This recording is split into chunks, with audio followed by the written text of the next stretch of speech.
friends, welcome to Garden a Beautiful Life. So this is my beautiful tomato plant and you could see that the fruit setting has already started. Apart from that, I also have lot of flowers in my tomato plant which will get converted into tomatoes. So yesterday one of my subscribers asked me a question that they already have lot of flowers in their tomato plant but they are not getting converted into tomatoes.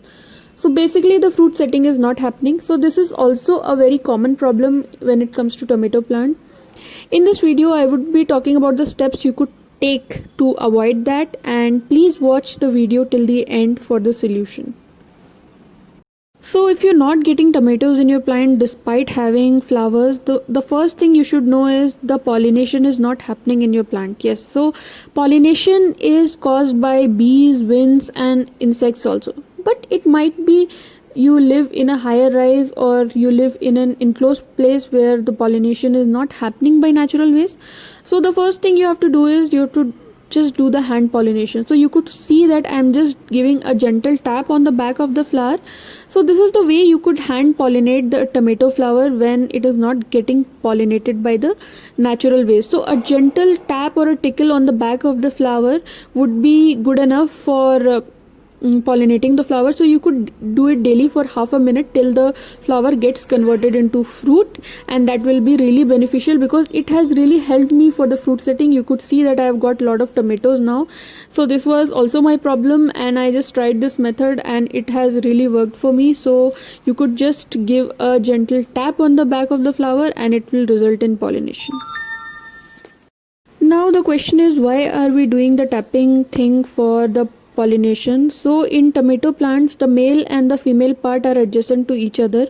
So a gentle tap over the back of the flower will make sure that the pollen is dislodged into the female part, and that will result into pollination. And people also use cotton swabs and they also use paint brushes to do the pollination. You can also try those methods, but this method has really worked out for me, so I am just telling you this method.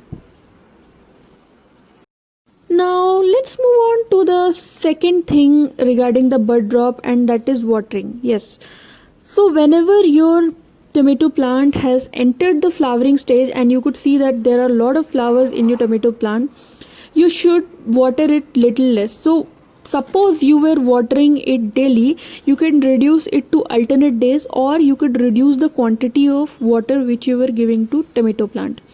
You can just put little water near the roots daily and that will be sufficient, because watering it more during the flowering stage also results in the bud drop problem.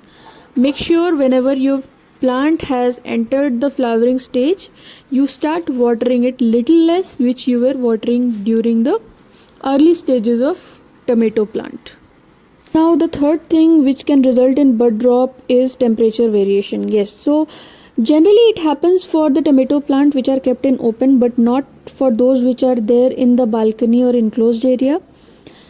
So generally in the morning, in the afternoon, we have this humid temperature and it's quite sunny, but when it approaches evening or night, there is a sudden fall of the temperature, and due to that temperature variation there is a bud drop. So make sure you keep your tomato plant at a place where it gets good afternoon sunlight or morning sunlight, and at night also it is not affected by the sudden fall of temperature. So that will ensure that there is no bud drop problem. So the fourth thing which could result in bud drop problem in tomato plant is over fertilization. Yes, you heard me right, it is over fertilization.